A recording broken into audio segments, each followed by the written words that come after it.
MahaDBT farmer, कारण ही site MahaDBT site ही विद्यार्थ्यांसाठी पण आहे, स्कॉलरशिपसाठी पण आहे आणि शेतकऱ्यांसाठी पण कॉमन पोर्टल आहे. त्यामुळं सर्वप्रथम आपल्याला नवीन अर्जदार नोंदणी करायची आहे. शेतकऱ्याची नोंदणी, त्याचं नाव, त्यानंतर वापरकर्ता म्हणजे युजरनेम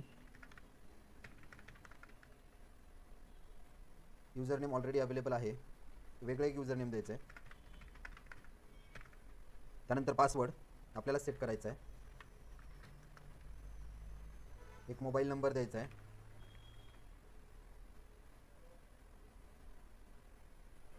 आलेला OTP इथं दर्ज करायचा आहे.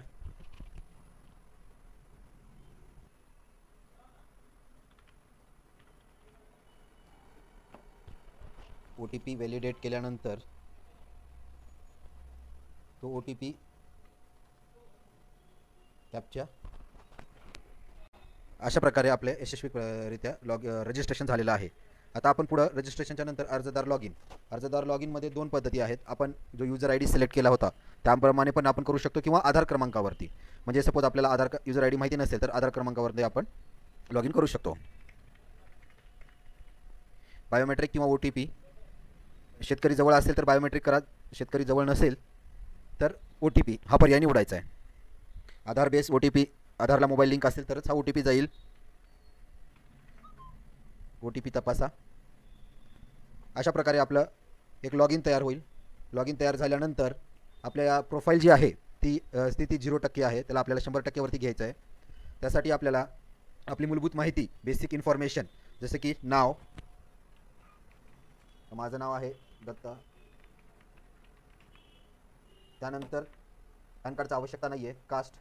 कास्ट असेल तर SC ST ह्याच कास्टला विशेष सवलत आणि विशेष योजना लागू आहेत. त्यामुळे शेतकरी जर कास्टमध्ये येत असेल तर तुम्ही अवश्य कास्टची नमूद करा, नसेल तर इतर. दिव्यांग अपंगत्वाला पण विशेष प्राधान्य आहे, त्यामुळे लक्ष देऊन करायचं आहे. बँकेचा खाते नंबर, कुठल्याही बँकेचा तुमचा खाते नंबर असेल ते नमूद करायचं आहे. त्यानंतर त्याचा IFSC कोड. जास्तीत जास्त शेतकऱ्यांकडं आपल्याला हे आहे ह्याचं पासबुक असणार आहे आपल्याकडे DCCचं, त्यामुळे त्यासाठी आपल्याला हा IFSC कोड लक्षात ठेवायचा आहे. जतन केल्यानंतर पुढं आपल्याला पत्त्यामध्ये आपल्या गावाचं नाव, जिथं आपली शेती आहे, त्याचा जिल्हा, तालुका, गाव व पिनकोड हे निवडून पत्रव्यवहाराचा आणि कायमस्वरूपीचा पत्ता एकच असतो शेतकऱ्याचा, त्यामुळे त्याला जतन करायचं आहे. पुढे आपल्याला शेतीबद्दल माहिती द्यायची आहे की आपली शेती कुठल्या जिल्ह्यात, कुठल्या तालुक्यात व कोणत्या गावात. त्यानंतर गट नंबर, 8चा गट नंबर, खाते नंबर टाकायचा आहे. जमिनीचं विवरण करायचं आहे आणि त्यानंतर त्याचा सर्वे नंबर. जमीन तुमची जी आहे वैयक्तिक मालकीची आहे तर वैयक्तिक लिहा, संयुक्त म्हणजे सामायिक क्षेत्र असेल तर ह्यामध्ये लिहायचं आहे आणि जतन करायचं आहे. यापुढे आपल्याला विचारलं जाईल की आपली माहिती आणखी दुसरीकडे कुठं जमीन आहे का, तर एका गावातच जमीन असेल तर हो, नाही तर दुसऱ्या गावात असेल तर जोडा करून पुढे जायचं आहे. पुढे चला, आपल्याकडे एकच ठिकाणी जमीन आहे. त्यानंतर पिकाची माहिती द्यायची आहे. आता जो आहे खरीप हंगाम आहे, त्यामध्ये आपण लावलेलं आहे तेलबियाणे पीक. सोयाबीन लागवड जर केली असेल तर तेलबियाणे पीक आहे, पिकाचा समावेश करायचा आहे. दुसऱ्या गावात जमीन नसल्यामुळे आपल्याला फक्त एकाच गावात जमीन असल्यामुळे आपल्याला पुढे जायचं आहे. पिकाची माहिती यशस्वीरित्या पूर्ण झाल्यानंतर आपली प्रोफाईल ही 100% तयार झालेली आहे. संपूर्ण अर्ज भरल्यानंतर तुम्ही मुख्य पोस्टवरती आला तर मेन प्रोफाईलमध्ये इथं अर्ज करावरती क्लिक करायचं आहे. अर्ज करावरती क्लिक केल्यानंतर तुम्हाला इथं वेगवेगळे अर्ज दिसतील. अर्जामध्ये तुम्हाला इथं बियाणे, औषधे व खते या विभागामध्ये यायचं आहे.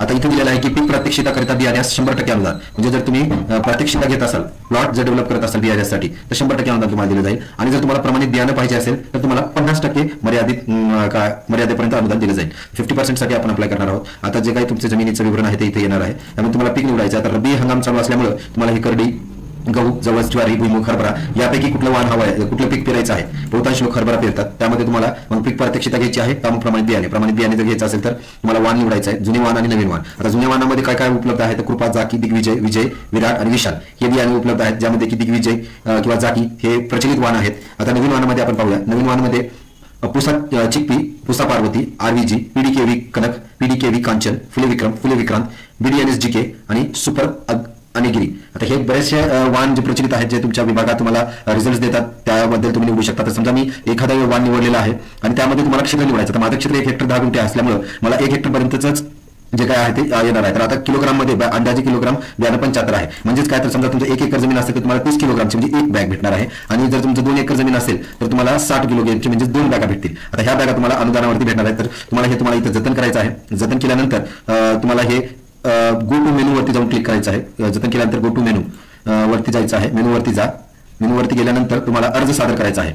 अर्ज सादर केल्यानंतर तुम्हाला इथं पाहायचं आहे अर्ज 1 नंबर त्याला जे काही तुम्हाला क्रमांक द्यायचा आहे, अर्ज सादर करा. अशा प्रकारे तुम्ही अर्ज सादर, नुसतं तिथे निवडून जमणार नाही, पूर्ण प्रक्रिया तुम्हाला फॉलो केली पाहिजे. आणि मेक पेमेंट, अशा प्रकारे तुम्ही मेक पेमेंट कराल तर, आणि तुम्हाला इथे पेमेंट करताना तुम्ही बँक निवडू शकता किंवा QR कोडनी पण स्कॅन करून तुम्ही हे 23 रुपयाचं चलन भरू शकता. तर अशा प्रकारे तुम्ही तुमचा इच्छुक वाहनला निवडून 50% अनुदानासाठी जर तुमची लॉटरी पद्धतीमध्ये निवड झाली तर तुम्हाला SMS द्वारे कळवलं जाईल. आणि त्याच्यानंतर तुम्हाला तालुका कृषी ऑफिसमध्ये जाऊन तिथनं तुम्हाला तुमचं टोकन घ्यायचं आहे. आणि ते टोकन घेऊन तुम्हाला सांगितलेल्या त्या दुकानावरती जाऊन, कृषी सेवा केंद्रावरती जाऊन 50% अनुदानावरती प्रमाणित बिये मिळवायचं.